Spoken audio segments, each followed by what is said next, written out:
Welcome to किवदंती। आज हम पढ़ने वाले हैं सुख, जो कि काशीनाथ सिंह के द्वारा लिखी गई एक छोटी सी कहानी है। तो भोला बाबू को नौकरी से वापस आए एक हफ्ता भी नहीं हुआ था कि एक घटना हो गई। वे कमरे में पड़े अखबार पढ़ रहे थे। एक शाम खिड़की से कोई किरण आई और उनके गंजे सिर पर पड़ रही, जैसे वह किसी नन्हे बच्चे की हथेली हो, गरम और गद्देदार। भोला बाबू लेटे से बैठ गए। देखा, सूरज पहाड़ी के पीछे कहीं चला गया है और वह किरण उनके सिर पर ज्यों की त्यों रखी है। वे उठे। उन्होंने सामने की दीवार पर हाथ रखा। कुछ क्षण पहले ललाई यहाँ भी ठहरी थी।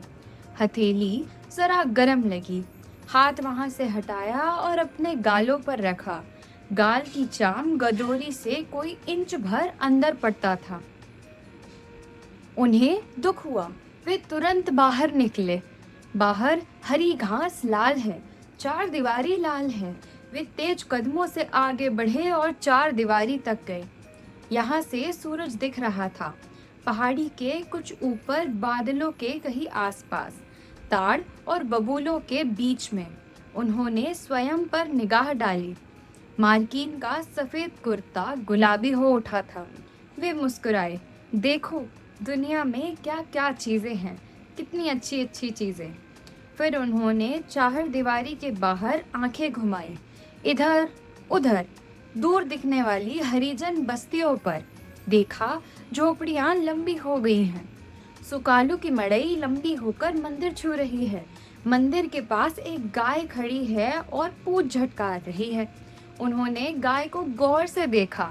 वह लाल है या सफेद ही है, वे तय नहीं कर पाए। वाह, क्या मजाक है। वे मुस्कुरा उठे।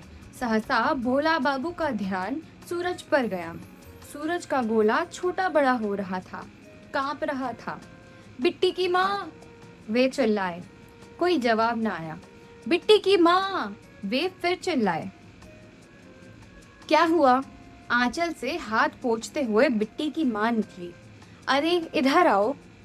बिट्टी की माँ दौड़ी आई, जाकर भोला के बगल में खड़ी हो गई। सामने, उधर देखो।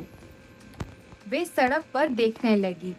सड़क नहीं, उधर दूर, ताड़ों के पीछे। वे उचकी और देखने लगी। फिर भोला बाबू की ओर मुड़ी और खुश हो उठी।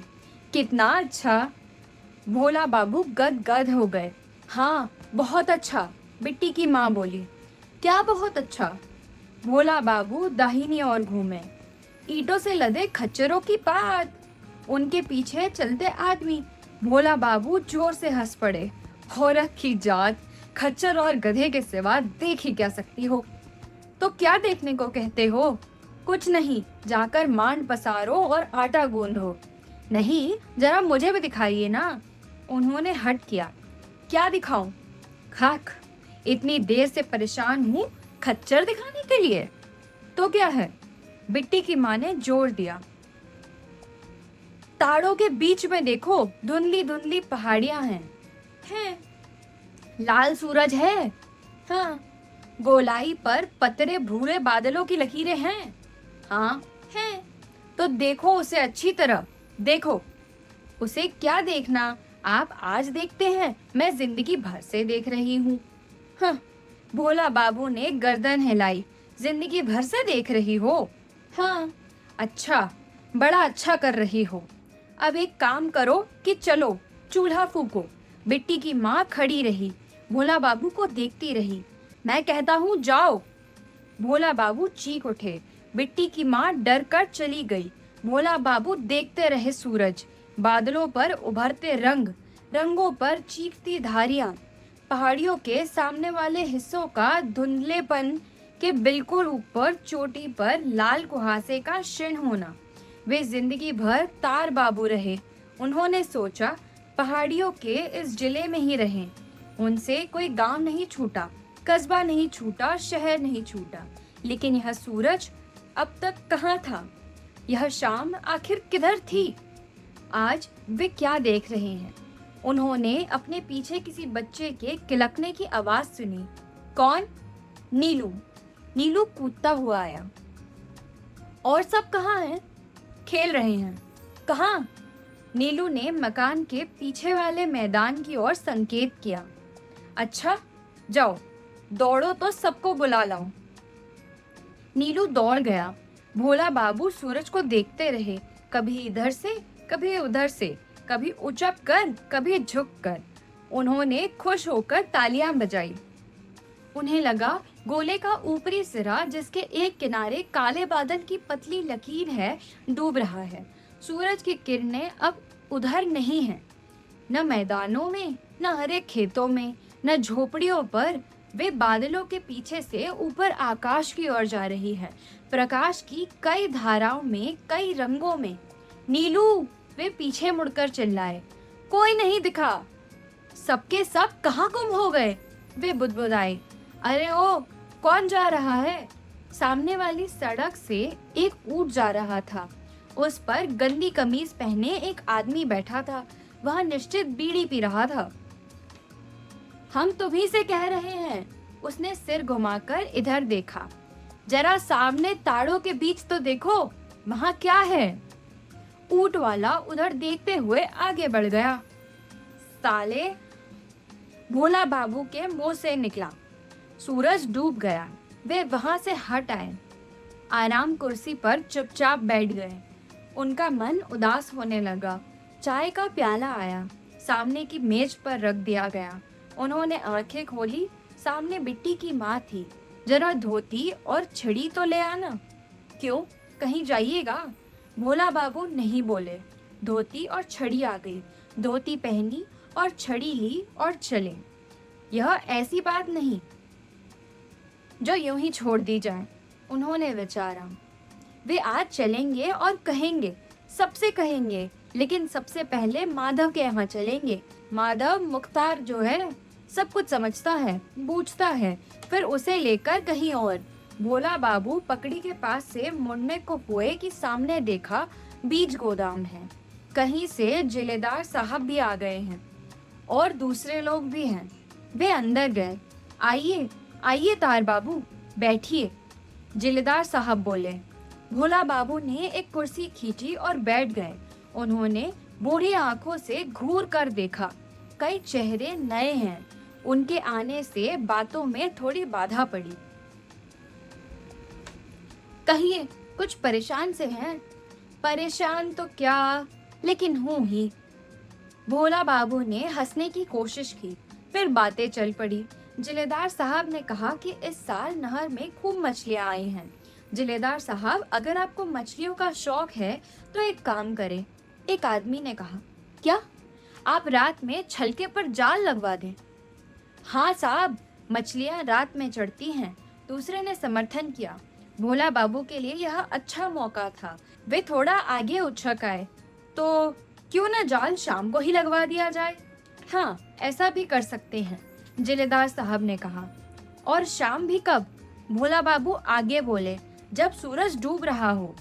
अरे शाम वाम से कुछ नहीं होता। मछलियों के चढ़ने का समय आधी रात और बिनुसार सबसे अधिक। भोला बाबू फिर कुर्सी की पीठ के सहारे हो रहे। बात हाथ में आकर फिसल गई। इसे उन्हें दुख हुआ। वे चुप हो गए। इतने लोगों के आगे कहना ठीक ना होगा। उन्होंने सोचा, अकेले हो तो कहा जाए। वे धैर्य से प्रतीक्षा करने लगे, लेकिन वहां से किसी ने टालने का नाम न लिया। जिलेदार साहब, भोला बाबू ने झल्लाकर कहा। जिलेदार साहब ने सिर घुमाया। आपसे एक जरूरी बात करनी है। मुझसे? जिलेदार साहब गंभीर हो गए। अच्छा। भोला बाबू उठ खड़े हुए। भोला बाबू उन्हें माल गोदाम ले गए, एकांत में। जिलेदार साहब, भोला बाबू बोले, अब आपसे क्या छिपाना, और आप तो खुद ही समझदार हैं। अरे तार बाबू, कैसी बात कर रहे हैं? भोला बाबू क्षण भर के लिए रुक गए, फिर कहा, आप तो रोज शाम को टहलते हैं। हाँ। रात गए लौटते हैं। हाँ। आज आपने सूरज देखा होगा। हाँ, देखा था। भोला बाबू थोड़ी देर तक जिलेदार साहब को ललचाई आंखों से ताकते रहे। उन्हें खामोश पाकर बोले, आज का सूरज ऐसा लाल, ऐसा खूबसूरत कि आपसे क्या कहूँ। सारी धरती लाल हो गई थी जिलेदार साहब। आपने देखा था ना? यह कोई नई बात नहीं, ऐसा रोज हो रहा है। भोला बाबू विस्मित हुए। खैर, जिलेदार बाबू ने लापरवाही से कहा, बात क्या है वह कहिए। भोला बाबू चुप हो रहे। उनके उत्साह को कुछ धक्का लगा। उन्होंने सिर झुका लिया और चल पड़े। आखिर क्या बात है? जिलेदार साहब ने पूछा। अब आपको क्या बताएं साहब, उन्होंने धीरे से कहा। वे धीरे बाजार में निकले। बाजार का वह हिस्सा खुला पड़ा है। सड़क पर रोशनी है, परिचित अपरिचित, लेकिन भोला बाबू अपनी राह चले जा रहे हैं। उन्होंने सूरज के बारे में किसी से नहीं कहा, जबकि बहुतों से कहना था।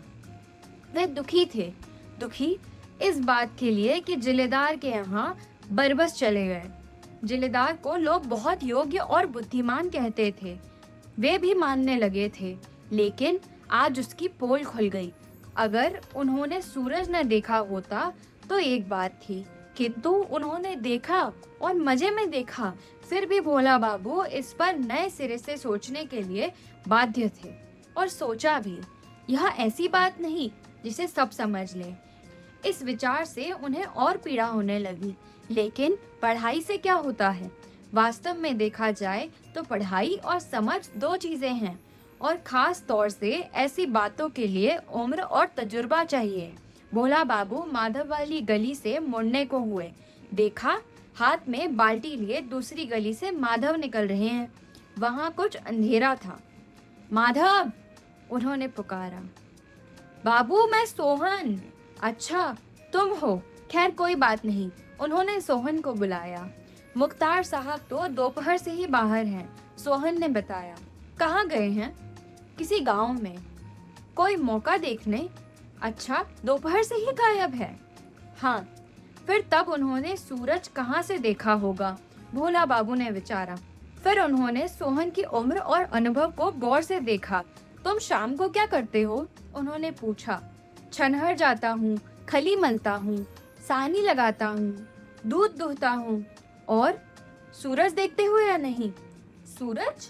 मोहन ने विस्मय से पूछा। तुमने आज सूरज देखा था? कौन सूरज? सुरजा तेली? नहीं कोल्हू, बेवकूफ, भोला बाबू खींच उठे। सोहन हंसने लगा। बाबू, मैं गवार आदमी क्या जानूं, किसको पूछते हैं? मैं आसपास के सूरज की बात कर रहा हूँ। हाँ बाबू, देखा था। कुछ खास तुम्हें लगा था? मतलब? सोहन ने दीनता प्रकट की। कुछ गोल गोल, कुछ लाल लाल। भोला बाबू ने सोहन की सहायता की। तो तुम्हारा सिर और भैंस पालो, उन्होंने क्रोध में कहा। वे लौट पड़े। इस बार की रही सही आशा भी खत्म हो गई। आखिर लोग क्या होते जा रहे हैं? वे झल्ला उठे। घर आकर उन्होंने फाटक खोला, अंदर गए, छड़ी रखी और बिस्तर पर गिर पड़े। हाय दुनिया कितनी बदल गई है, उन्होंने बार बार सोचा। कल शाम होगी, वे सभी को लोगों को बुलाएंगे और समझाएंगे कि देखो, दुनिया में चूल्हा योजना, कचहरी, ऊंट और दूध सब कुछ नहीं है। सूरज भी है, पहाड़ियों के ऊपर होता है, तारों के बीच में आता है, फिर कांपता है, और फिर वह क्षण भी आता है जब वह पहाड़ियों के पीछे जाता है और डूबने के पहले एक मुलायम किरण तुम्हारे गंजे सिर पर छोड़ जाता है। अचानक उन्हें याद आया, वे अपना हाथ सिर पर ले गए। टटोला, वह हिस्सा बिल्कुल ठंडा था। उन्हें दुख होने लगा। लेकिन कितने लोग हैं जो कल भी इसे समझ सकेंगे? वे बेचैन होने लगे। यह कहानी थी सुख बाय काशीनाथ सिंह।